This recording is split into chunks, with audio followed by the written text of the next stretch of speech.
Welcome to the Oil and Gas Report, brought to you by Katch. I'm your host, Rob Hislop. We have moved all our equipment out of our Edmonton-based studio and have headed over to Vancouver. We're in this city for the Globe 2012 conference. Now, in case you're not familiar with it, it's something that's actually been around for quite a while. It started back in 1990 and goes every 2 years. What it does is it brings together leaders of industry, all sorts of people from various industries, and they're talking about trying to make the world a better place. We've been fortunate enough to land a lot of interviews, corporate executives, international agencies, urban leaders, financial executives as well, government policymakers, as well as environmental industry executives. Of course, being from Alberta, we've got a lot of oil sands representation as well. And again, this is the Globe 2012 conference. It's held in March in Vancouver. The theme this year, building a sustainable economy for the 21st century.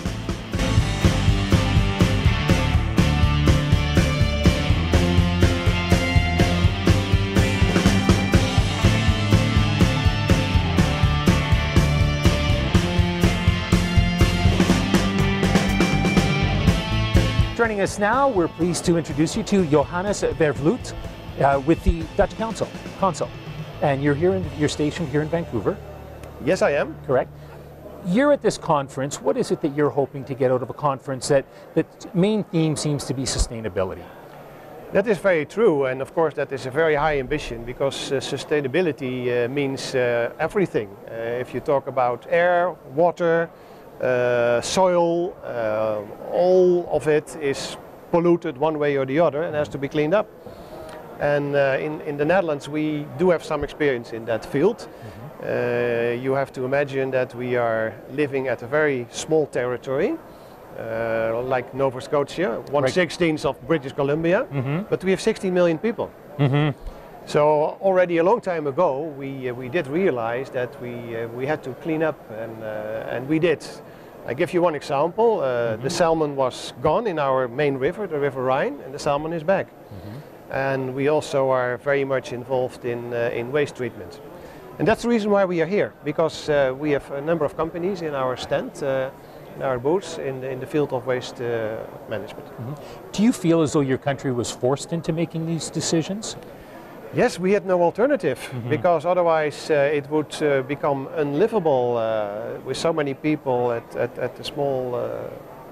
So is that what it takes then for the rest of the world as well? Because I mean, you're looking at Canada, we've got less people than you, and far more land. Yeah. You know, far more land that people aren't watching over as well.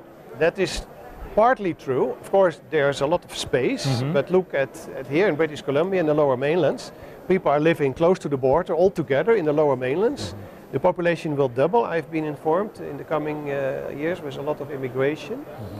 So here also you really have to take care of the environment along the Fraser River. And I believe the government of British Columbia, we had the honor of listening to Premier Clark yesterday, is aware of that, and they do have the high ambition, together with their colleagues in North America, to create 1 million jobs in 10 years. Now that says enough. We're in Alberta. In the clean tech industry. Right. We're in Alberta. That's where this show originates from. What are your thoughts on our province, looking at it as an outsider? Well, as the Consul General for West Canada of the Netherlands, I come there quite often. We do have an excellent honorary consul, Angus Watt. Maybe you have met him. Yes, I have. And he's having his own television program every morning. Yeah. And we are very much involved also in the economy of Alberta. Of course, it is oil and gas, oil sands. And I'm talking about sustainability and about clean tech. We are very much involved with the big companies like Syncrude and Suncor in cleaning up the tailing ponds and doing reclamation so that they eventually will be part of the boreal forest again. Our dredging companies are doing that job together with a lot of local companies. And I believe, and yesterday we listened to the new CEO of Suncor, that we are making a lot of progress. Because what he said is that the time to clean up the tailings is only 1/3 of what it used to be. Well, that's mainly due, in all modesty, to the Dutch companies. Mm-hmm. When you look at, you're talking about reclamation in the oil sands and stuff, it seems oftentimes the oil companies are busy patting themselves on the back for doing such a great job, but they really haven't reclaimed a whole lot of the area just yet. I mean, this is a project that's starting to gain steam. Yeah. Would that not be a fair way to say it? That is certainly a fair way to say, but again, these new technology to do the job are very recent. So we only have started, and with we, I mean the companies involved.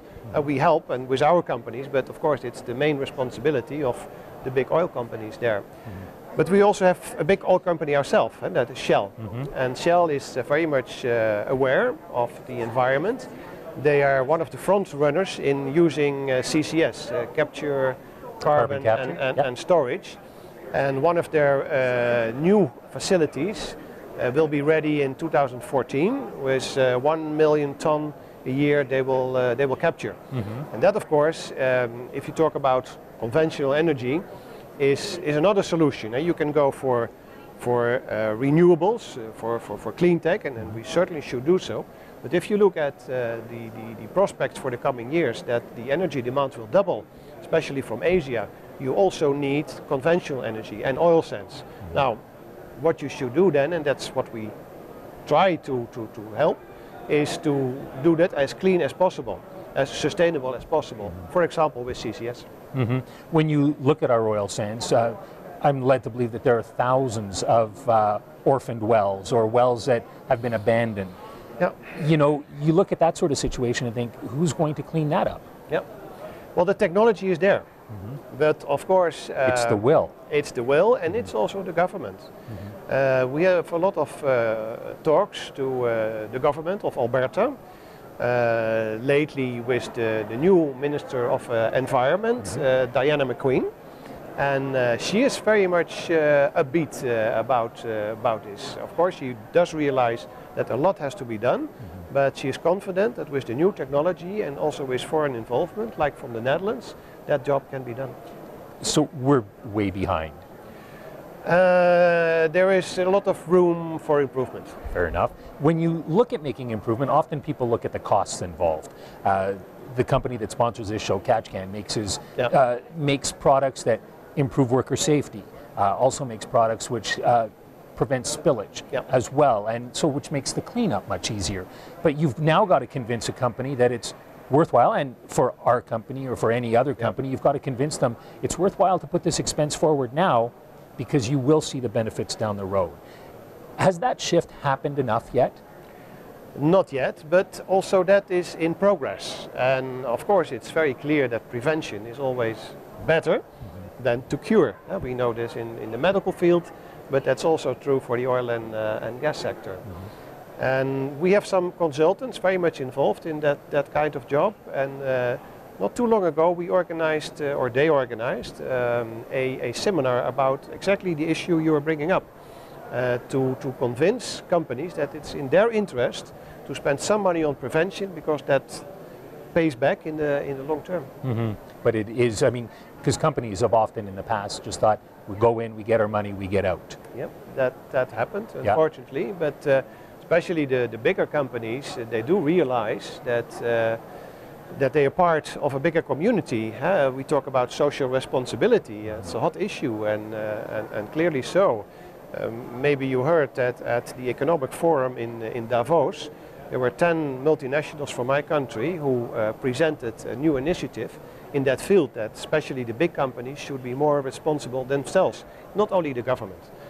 And especially here in North America, that message is received very well, because the government should not do everything.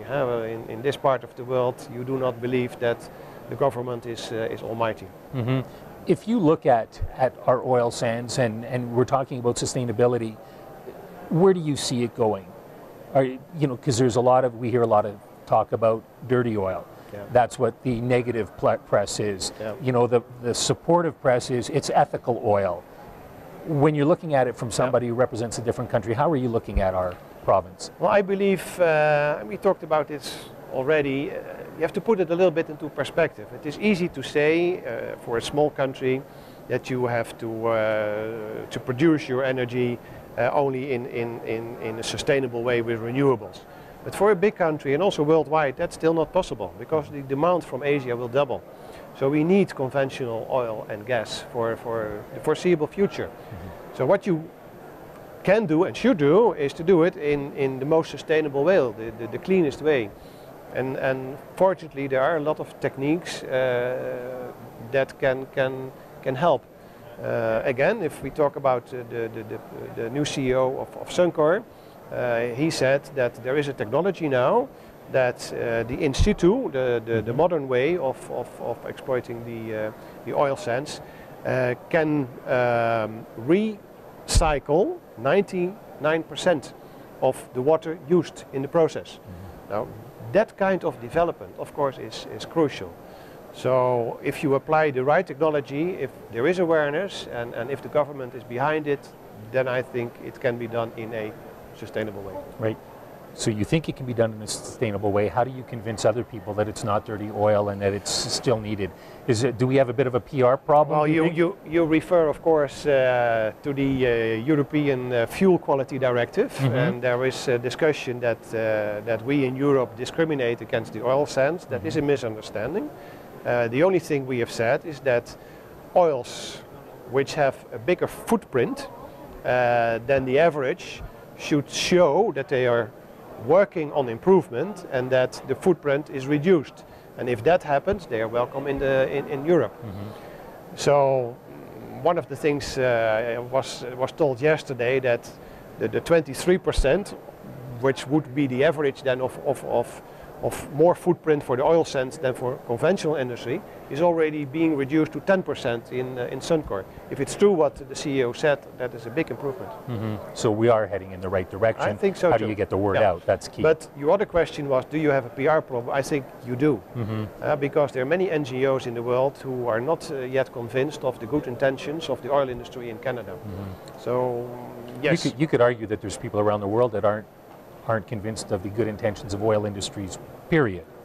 Right? Because if you look at their past, sometimes it hasn't always been stellar. Of course, there have been issues, but there also have positive signs, both by Imperial and Shell, saying that we are prepared to pay for the damage we cause, and let's find a system so that we can reduce that damage. But it has to be a level playing field. Unilateral actions by one country do not help. And that, of course, is also the position of both Canada and the United States. Right. If we talk about climate control. Right. Thank you very much for joining us today. Pleasure. A real pleasure. We've been chatting with Johannes Vervloed with the Dutch Council.